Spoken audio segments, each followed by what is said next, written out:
I won't waste too much of your time, but I will say that next week is going to be extremely important. One of the most important pieces is the inflation numbers that are going to be coming out in 2 days from now. The reason it's so important is, as you guys can hopefully all imagine, the US is in a very strange situation right now. And Peter Zonge actually posted interest payments on track to $1 trillion this year, soaring fast. And you can just see the chart, and now you understand just how insane things are going quite recently. Again, throughout the last couple of decades, it's been on the up and up, sure. But the last little bit here, it's just been going absolutely insane. And John Dean posts, regular people have no idea what a staggering number this is. When I was a kid, the government used to talk about spending in the millions.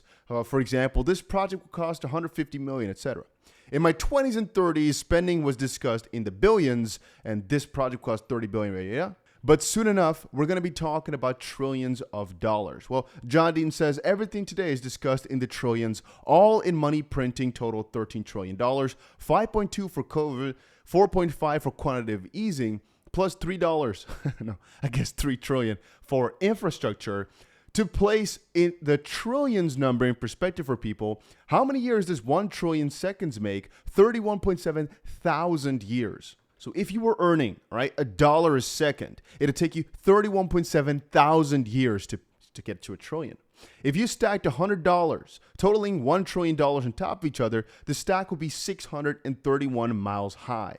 So when the interest payments on the US debt alone, because that's what we're talking about here, the interest payments on the US debt alone equals $1 trillion a year, the US is broke, and its only solution is to further print. Some would argue that highlights Bitcoin and XRP and all these cryptos' greatest use case, and I seem to be on that park as well. Guys, before I move on, make sure you press that like button right now. No, only press it once. I wanted to say double like, but then you're taking the like away again. So just press the like button once. That would be greatly appreciated. And honestly, the numbers are just wild if you start thinking about it. Mike Novogratz also had this to say. He just simply said, hey, buy Bitcoin, all right? US debt skyrockets by over $1 trillion in 5 weeks, so buy Bitcoin. We're talking here not about the debt, the interest rate payments, basically. We're talking here only about the actual debt, which still, as of this point, is just it's out of proportion. It's insane. U.S. national debt has now increased over $1 trillion since the debt ceiling was suspended last month. And whenever I read that, I just keep thinking, if you're stacking the U.S. dollar, I think for the short term, you'll just be fine. It's all good and hood, all fine, nice, cool.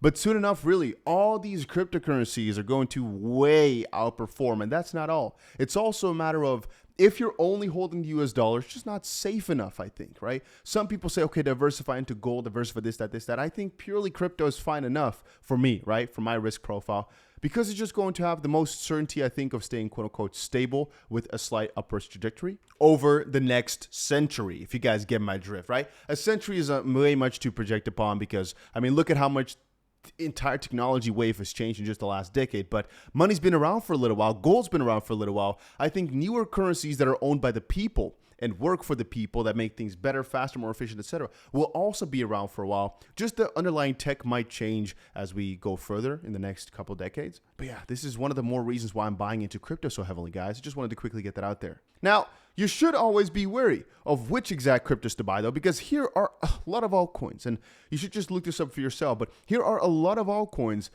that are apparently having an unlock rather soon.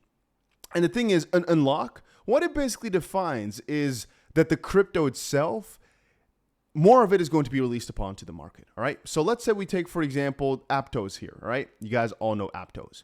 Well, since there were a lot of venture capital funds that bought early into the project, they basically got a lot of tokens, but to not basically get the price to zero, they're usually getting them over the next couple of months or years. And so these unlocks are either weekly, monthly, daily, quarterly, it can be anything, right? Yearly. I'm not sure if I already said that. And with Aptos here, I'm not sure exactly what the timeline for it is. It also depends on which round the company invested in at.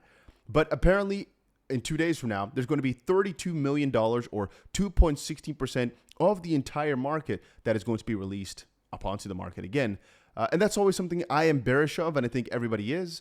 Very often, it is a buy the rumor, sell the news type of moment, but coins like RSS3, I am extremely bullish on. But whenever an announcement like this comes out, you can see here, it's 6% of the entire market cap. That's a huge amount. So usually, There is possibilities to short the crypto slightly before things like this happen. I just wanted to quickly get that out there. Even for BitDAO here, $80 million, 10.17% of the market value gets released in just a couple of days. Be wary of these things. And if you want to, you can just take a quick little screenshot of these different parts or go to the website yourself. If you just type in token unlocks, you will most likely find it.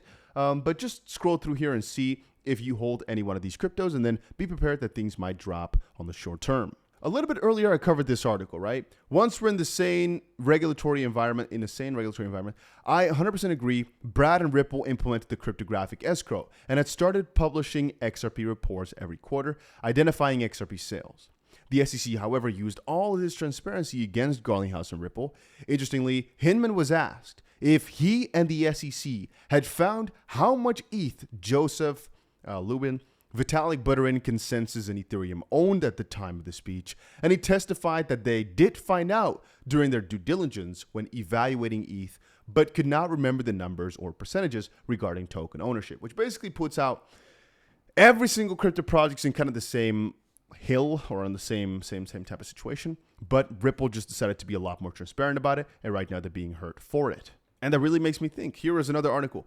XRP Ledger grows in Q2 despite the SEC lawsuit concerns.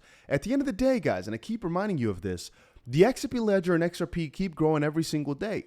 And there's a lot of FUD every single day out there. Every single day I look at more negative news. Every day I look at more people saying, oh, it's going to die out, this, that, especially on other platforms. TikTok is the worst. If you ever see an XRP TikTok video, you'll see the comments saying, and even on my own videos, scam this, scam that, scam this, scam that. For what? It's kind of funny. A couple years ago, people used to say two things. One, centralized garbage, and second of all, Banker's Coin. Now, Banker's Coin can be more so applied to Bitcoin because, well, which coin is most adopted by banks? I'm going to say it might actually be Bitcoin out there, which is funny. And centralized piece of garbage, again, it's completely up to debate. But how exactly, and even the SEC can hardly argue that, is XRP Ledger centralized? It's hard to argue that. What the SEC is arguing is that there were basically sales of XRP by Ripple. By that definition, it's security. But it's really hard to say that Ripple has full control over the XRP Ledger and can do as they please. And it puts back into perspective just how kind of open Ripple has been throughout the last couple of years with their communication. Because with Bitcoin, with all these others, we don't really know exactly who owns exactly what. In theory, it's possible that Binance, and I don't want to too much throw them under the bus here, but it could be that Binance actually owns ridiculously much Bitcoin, or that another company does, or BlackRock, for example, already owns massive amounts. I mean, if you go through it, they have a couple billion XRP, 11 billion Doge right here, 31 million Sol, which are mostly held from them, basically from the users by them. But if you start thinking about it, yeah, as an exchange, their main business is also what they probably have a lot of money in, or CZ, or one of these others. We don't really know the full distribution. You might say, well, we know the whales. We know that they only have such and such amount. Well, but you know the single addresses, right? If we're talking about a whale, we're talking about somebody with, for example, 10,000 plus Bitcoin, if we want to name it really broadly. But that does not really showcase just exactly how much one person holds. If we take Satoshi Nakamoto, he has one wallet, let's just say, I'm not sure if that even is true, with 1 million Bitcoin, let's just say it. But he could have had actually 4 other wallets, all with 10,000 Bitcoin aside. We do not count those, for example, because you just count his main wallet as the thing, right? And so when we're talking about centrality, Ripple put out exactly which address they own and how much they've got. But that, by definition, should give you already an idea as to why amount of ownership does not mean the same thing for control over the network.